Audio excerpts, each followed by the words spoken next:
কাঁথি সাংগঠনিক জেলা ভারতীয় জনতা পার্টির পক্ষ থেকে জেলা কার্যালয়ে পশ্চিমবঙ্গের পশ্চিমবঙ্গ ও বাংলাদেশি ও পাকিস্তানি নাগরিকদের চিহ্নিত করে ফেরত পাঠানোর দাবিতে একটি গুরুত্বপূর্ণ সাংবাদিক সম্মেলন করলেন কাঁথি লোকসভা সাংসদ সৌমেন্দু অধিকারী।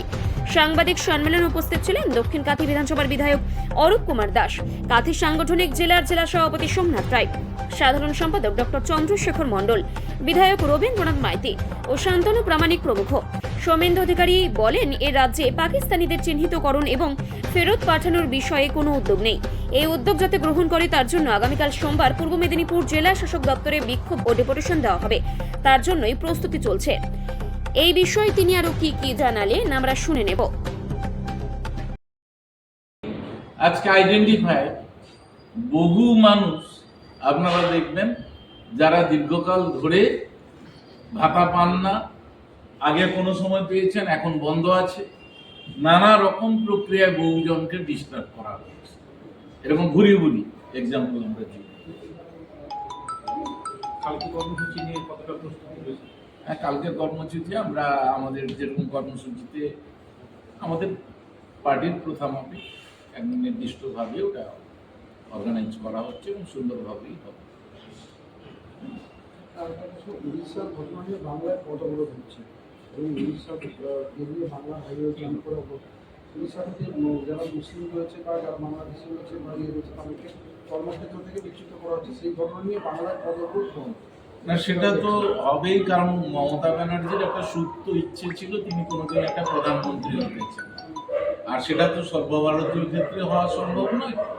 এই যে একটা অতৃপ্ত বাসনা পূর্ণ করতে হলে এই রাজ্যটাকে এমন একটা অবস্থায় নিয়ে যেতে হবে যে এটাকে বোধহয় একটা মুসলিম রাষ্ট্রে পরিণত করতে হবে।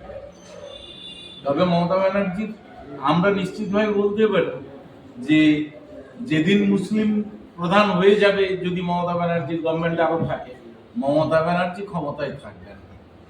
যেরকম স্বাধীনতার আগে মুসলিমরা ছিলেন, ঠিক সেই মুসলিমরাই থাকবেন, উনার সেই ইচ্ছা পূরণ হবে। তাহলে কি বলবেন যে মুখ্যমন্ত্রী দেশের সুরক্ষা নিয়ে না ভেবে শুধুমাত্র রাজনৈতিক একদম না, ব্যক্তিগত ইচ্ছা নিয়ে, না হলে সীমান্তে বেড়া দেওয়ার কাজ আটকে থাকে কেন? পুরোটাই নিজস্ব এজেন্ডা পূরণের জন্য তিনি করেন। গুজরাটে এতজন বাংলাদেশি ধরা পড়েছে, আধার কার্ডগুলো কোথা থেকে তৈরি হয়েছে? এই রাজ্যে এসে উত্তরপ্রদেশ থেকে পুলিশরা ক্রিমিনালদের ধরে নিয়ে যায়, কেননা এখানকার পুলিশের নিশ্চিন্ত আশ্রয়ে তারা থাকে। আমরা একেবারে পরিষ্কারভাবে এটা বলতে চাই, এবং এই প্রক্রিয়া বন্ধ করে বাংলাদেশি রোহিঙ্গা, এটা তো এই মুহূর্তে অবশ্যই জাতীয় নিরাপত্তার পক্ষে একটি বড় প্রশ্ন, বড় ইস্যু। সেদিনই পরবর্তীকালে নিশ্চিতভাবে আন্দোলন আমরা নামবো, কিন্তু এই মুহূর্তে পাকিস্তানি নাগরিকদের চিহ্নিত করে দেশে ফেরত পাঠানোর চেষ্টা করতে হবে। এবং আমি আবারও বলছি, মানে ইললিগালি গেটওয়ে অফ ইন্ডিয়া হয়ে গেছে পশ্চিমবঙ্গ। এখানে তৃণমূল সরকার এবং তার তৃণমূল দল পরিষ্কারভাবে পশ্চিমবঙ্গ সরকার, তারা আধার কার্ড থেকে শুরু করে ভোটার কার্ড থেকে শুরু করে রেশন কার্ড থেকে নানা ধরনের সরকারি সুবিধা পাইয়ে দেওয়ার কাজটা এই অবৈধ নাগরিকদের করছে, শুধুমাত্র ভোট ব্যাংকের স্বার্থে। রাজ্য সরকার ইতিমধ্যে দেখা গেছে যে তারা সমস্ত ভোটার লিস্ট স্ক্রুটনি করছে। এখনো পর্যন্ত কোনো কিছু পাওয়া গেছে আপনাদের কাছে চলেছে যে এই ধরনের কোনো কিছু বাইরে থেকে এসছে বা অবৈধভাবে কারা এখানে ভোটার লিস্টে নাম তুলেছেন? পশ্চিমবঙ্গে ভোটার তালিকায় বহু বাংলাদেশি রোহিঙ্গারা বসে আছেন। আমরা সেটা প্রধান বাংলাদেশি তিনি ধরা পড়েছেন এবং তাকে ব্যবস্থা গ্রহণ করা হয়েছে।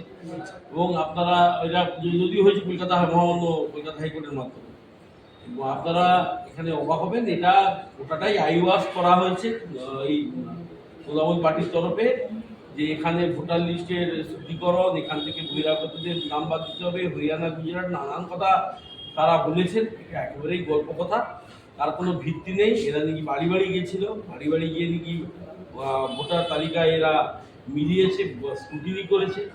এটা সমস্ত ভাওতা, এবং এদের মূল উদ্দেশ্য হচ্ছে ভোটার তালিকায় আরও বেশি করে অবৈধ বাংলাদেশি এবং রোহিঙ্গাদের ঢোকানো। এবং আমাদের স্থির বিশ্বাস, পশ্চিমবঙ্গের বুকে হাজার হাজার পাকিস্তানিরা অবৈধভাবে তারা এখানে বসবাস করছে।